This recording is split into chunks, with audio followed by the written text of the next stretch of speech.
Ketika mau request saking sing Mbak Reksa bali cangkruk ragi mriki ora. Oh ngaten jaluk frekuensi Tanjung Bogor. Nek iki rasa yo namene kowe yo. Nggih, mantep Pak. Pripun? Oh, lakone diganti. Ganti napa? Sutradarane kowe, role kowe, tak pasrahe kowe. Kira-kira diganti apa lakone? Nggih. Bandung apa? Hah? Manut iki Maria sampeyan. Bandung. Iya. Mbak tapi dadi apa Mbak mesti dadi apa? Nah, Bandung niku lak kalih anu Pak, napa? Lara Jonggrang. Kowe lara Jonggrange ya? Lah Mbak Lucy. Lara kuning. Anu yo candi ngono maksudnya. Oh iya. Yo ngembani. Abdi. Oh.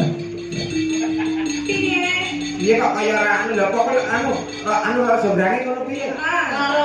Loro kuning kuwi. Ora. Tapi bali Mbak Tatin ora Jonggrange. Ya. Sampeyan Bandung.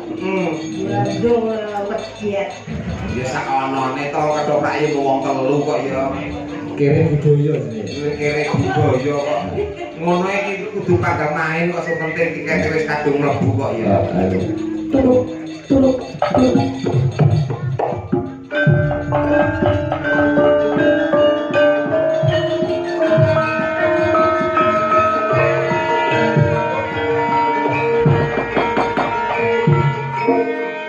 Nuwun para pamirsa. Wilujeng dalu, wilujeng pepanggihan. Kaliyan kulawarga ketoprak rindu order.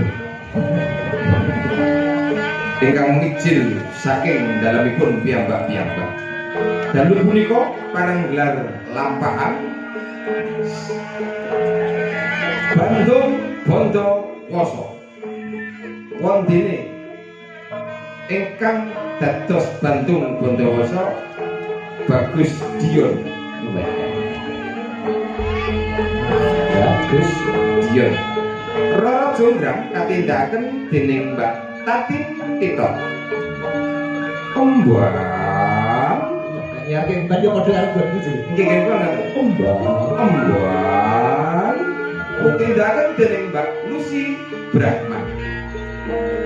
Mangkat ora mangkat, budal ora budal, penonton telu tetep diangkatke. Wilujeng dalu para pamriksa kanthi lampahan Bandung Grondong Woso yen ora nembung ora krasa. Bandung Bondo Woso. Kados pundi? Monggo sampun pirsani sesarengan. Nuwun, matur nuwun.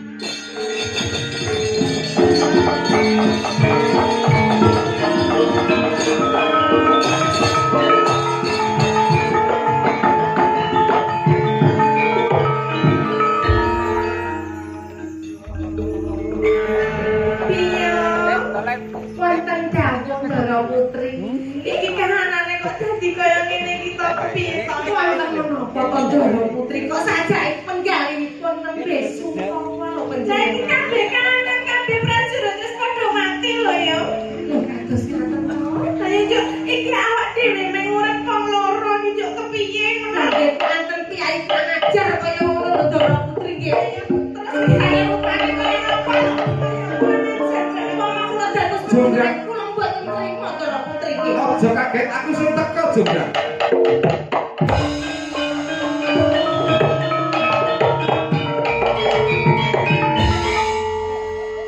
Apa eneng anu Bandung kok kaya lara kencing manis. Bandung iki sakno gagah ngono. Kurang. Mlakumu sing gagah. Pendekar. Ya Pak. Jonggrang. Apa? Kok ketemen buat dicukur sik. Astaga. Aku lender-lender kene terus iki mau anu katut ngono. Lah nek kaya ngene kan ya repot lho wong omah. Gagah lakune kesatria. Biyane rambute ngono. Jadi sebenarnya ya. Masa bibiak sih. Katut Pak mriki Pak. Rara Jonggrang. Kaget aku sing teko ora nganggo kaget to. Piye, Pak? Aku sing teko wong ayu.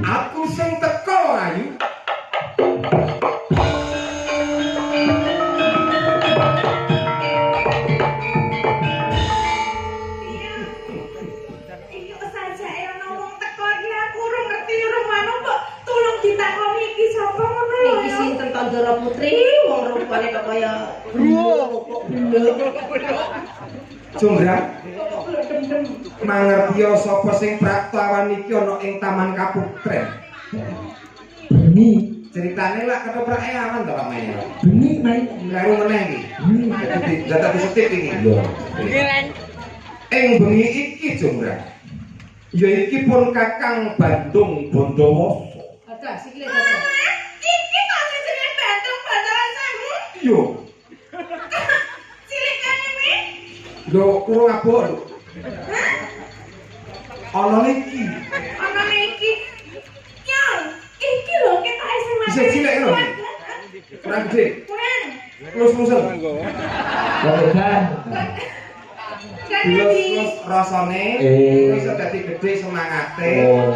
Upamane ora doyan mangan, doyan mangan dadi seger awake gede lho iki. Iya. Gitu, Pak. Gini. Urung. Jonggrang, Apa? aku sing teko Jonggrang. Wis ngerti. Iya. Iya. Ora ana liya teko kono kene mung sawiji kepengin nganti sliramu gelem dadi bojoku Jonggrang. Ora bisa. Piye? Aku ora tresno karo kowe lho. Lho, Kowe lak sing mateni sedulurku ta? pancen mangkono. Terus ibaratnya aku ki duwe ati lho. Nek jenenge keluarga aku mati, terus kowe kok arep dadi bojoku ki, terus rasamu ning ndi? Lho, kesan dene opo kuwi? Ibarat kowe kok sing mateni bendoro. Kowe sing mateni bendoroku. Dia Bendoro putriku ana surat apa nanging aku iki ya iso mateni kowe kuwi. Iki sapa Jonggrang? Kowe biyung-bang sing tak tresnani. Tak kira gapura iki maksudnya. lah tak kudu sendek. Rek, ngono ra? Kok kudu sendek iki? Lah nggih kok kena gapura kok. Gelem lewat di marang pon Kakang sliramu bakal mukti uripmu Jonggrang. Ora bisa banget. Jenenge tresna kuwi ora kena dipaksa. Tresna kuwi anane seneng karo seneng. Kowe seneng karo aku, aku seneng karo kowe. Weh, Mbak Jaya, ora kena dieman iki bocah. Mangartya Jonggrang, sapa kang dadi lanange jagat ya iki pun Kakang Bandung Bondowoso. Sapa kang dadi sektine jagat ya iki pun Kakang Bandung Bondowoso. Sing dadi sugih jagat ora ana liya ya mung iki pun Kakang Bandung Bondowoso. Njaluk apa wae bakal ndak turuti waton gelem ladi marang pun Kakang Jonggrang. Nanging aku ora tresna karo kowe Bandung. Apa njaluk tak rudo paksa kowe Jonggrang? Sing tak Bandung. Piye? Sing Piye? piye? Aku andara iki ki aku disini. Piye aku ki disini aku ora seneng koyo alah iki gawe cetek geni mawon to gara-gara rupane kaya ngono ora tadi bercandase mawon. Apa kamu sih bae padahal ngoten iki lho kok. Ya mawon. Ngoten iki lho boten ngoco kok niku kok temen kare panjenengan lho kaya. Nek dados panjenengan lho boten trimo jenengan paneni. Jenengan niku nggih kesatria Mas Wedok. Ngene lho Bandung. Piye Jonggrang? Aku gelem dadi bojomu nek Alah. Gelem dadi bojoku Jonggrang. Lakon aku kikuk-kikuk karo kowe Jonggrang. Bandung kok ngasih tak kupingmu. Iya. Aku gelem dadi bojomu nek aku duwe bebono. Apa kang dadi bebanane bakal tak wujudke Jonggrang. Iya. Aku kepengin duwe bayi cacahe 1000 sakjroning sewengi. Saiki. Kok sampeyan ndoro? Candi dudu bayi. Bayi cacahe 1000 nek nyali ping piro? Wis setahun nek. Bayi 1000 jroning sewengi. Wis ketemu tuh bayi, untu bayi. Aku sok gaya lentung pucuk. Gaya pananti kok. Karena aku candi cacahe 1000 sakjroning sewengi sadurunge gagang esuk. Cacah candi sewengi. Sadurunge 1000 jroning sewengi sadurunge parake lho. esuk. Para esuk wis kudu dadi Bandung. Kudu dadi. Yen kowe bisa laksanakan Aja maneh kok mung cacah candi 1000 jroning sewengi. Njaluk tak tanggape dalang kondang Ki Sigit Ariyanto 30 taun 30 wengi kelakon kowe iki.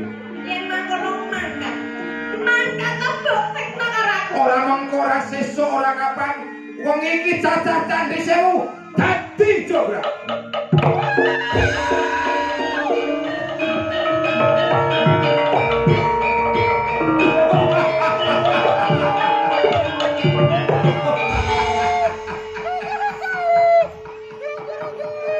Kuwi bantuke gawe candi.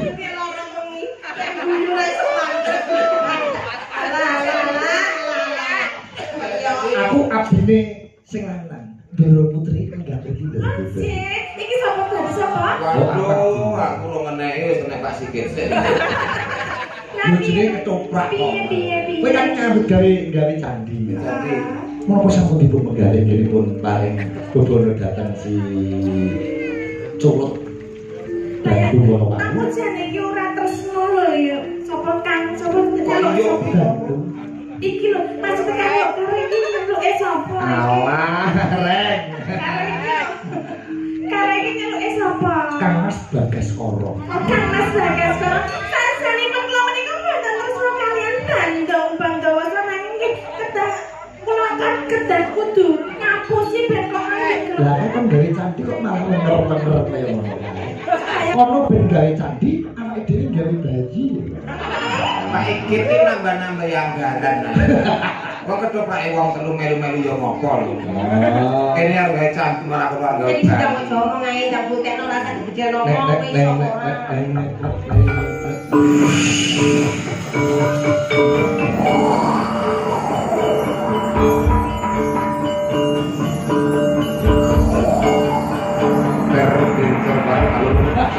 Satu dua tiga alur.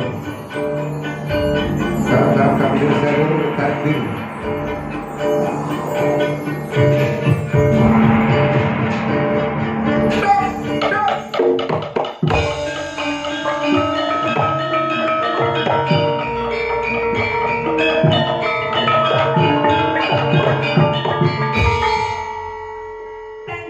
Jonggrang. Apa wis kabeh mbok lakoni? Cacah Candhi Sewu dadi jonggrang. Matane. Ana wong kene ditubrak. Kok rene to? Aku iki wis seneng selak-selak kemudu-mudu kok. Sembrono ngawur. Kurang ajar. Sak ngono gedene kok. Kok Wong gedene sak tuku onas kok ora ono. potong tak ketong kebo. Ngono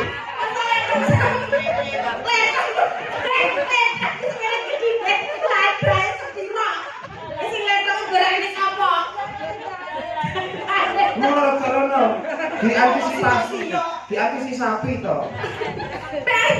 Jonggrang. Sakok bungaing hatiku iso ngersanani apa kang dadi panyuwunmu Jonggrang. Ayo lelaki marang kota. Nang aku ora percaya yen durung tak etong. Lho, kowe iso ora percaya karo pena? Ora percaya. Cacah Candhi Sewu sing kaya mangkene akeh iki seurung wis banggep kurang. Kurang. Aku nek ora tak etong urung percaya. Biar tolong etong iki. Ngapusi. Biar tolong dietongke. Jenengane kudu etong ning Gendara. Candhi sisih kidul rika wonten siji loro terus wonten 100 Ndara. Heeh, terus 500 gunggunge. terus candhi wonten mriku nggih jiro lupan wonten 200. 400 dadi 900 gunggunge. Candhi sing wonten mriku endi kono? Jiro lupan wonten 7 11 apa 99 to Ndara? Pira? 99 boten genep 100. Tenane lho ya. Estu jajal dibayar. Ini kan ana sing turu. Candi kok turu. Anu, arek ngono. Tenanan lho yo, tenanan 99 dadi niku 999 ngapusi niku kreseng siji.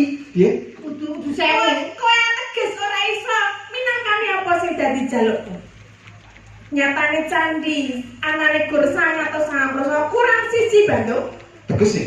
Tegese kowe ora iso dadi bojoku senajan to kurang siji ning kowe ora genep 1000. Cacah Candhi Sewu kurang siji kowe tega nampik katresnanipun Kakang Bandung Bandawasa.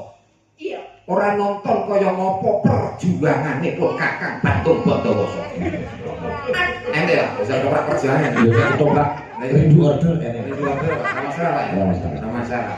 Nyatane cacah candhi sewu mung kurang siji wae sliramu tega nampik katresnanipun Kakang Bantung Bandawasa. Bapak. Nggih. Pak.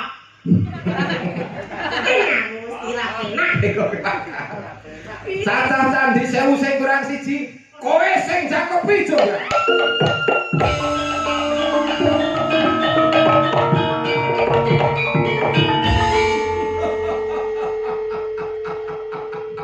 Kariban Tapani. Wih. Dipeme, garinge 80 kilo. kae dadi Patung, Pak. Jadi patung. Jadi wis ra iso obah, Pak. wih Patung lah atas, Pak. apa Buat di kapak-kapaknya meneng Pak. Meneng. Patung dadi watu lho, Pak. iya iya Iya. oh Bathukmu sing klimis atos dadi watu. Yen wis kaya mangkene getun keduwung dadine sambato sapa pangeranmu, sambato sapa bapa biyungmu. Mripatmu sing blalak-blalak atos. tas Irungmu sing mbamir nganti kaya plorotan TK. Atos dadi watu. sing atas apa meneh Lambemu sing tipis yen unek-uneke wong lanang nganti ora wani mulih mancing. Atos dadi watu. Janggutmu sing nyatis nganti kaya cantolan anduk. Atos dadi watu. Gulumu sing olan-olan nganggo sandangan apa wae sarwa patut apa meneh yen ora nganggo sandangan. oh iya Atos dadi watu. Gelunganmu, pundakmu, gegermu, bokongmu.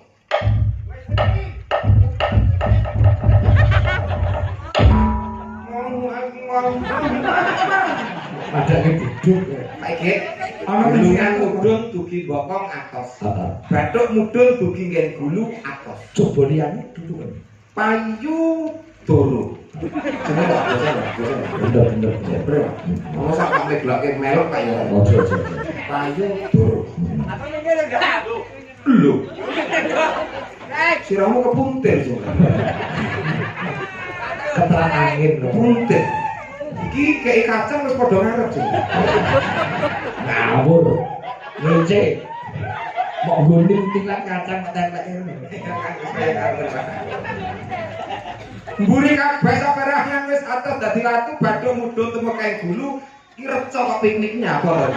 Cuma dhewe rono. Aja dipotong. Payu doro. Wah. Kene rontok ana wong wis jerit. Lho, jograk tok tok tok tok tok.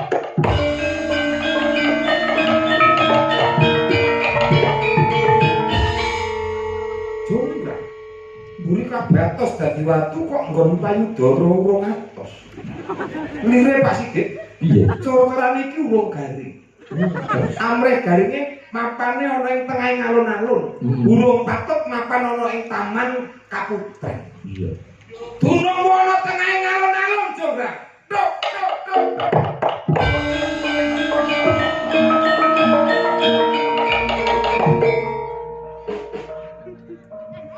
Mbak. Wah, help me. Kok ngidunge? Oh, apa? Kayak iki. Apa? Iki dikamake. Ora ngono. Malah Doro Putri. Dinane terus ya kapan Doro Putri. Kapan kena tengah alun-alun? Sang sore kringin.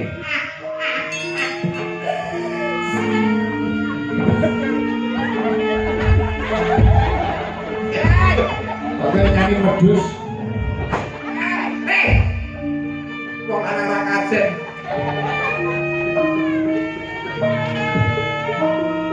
Pak, mboten kuat ya, Pak. iya wis ben kok tak jujur dia Ini apa?